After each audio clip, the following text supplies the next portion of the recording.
Hi guys, day 2. Ipupush natin yung araw-araw dito. Malapit lang naman din to. Nasa 40 minutes lang paakyat. Paakyat lang yun, 40 minutes.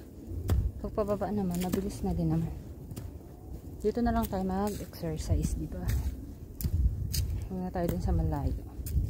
Para pag maganda na yung panahon, pwede na tayo sa malayong bundok.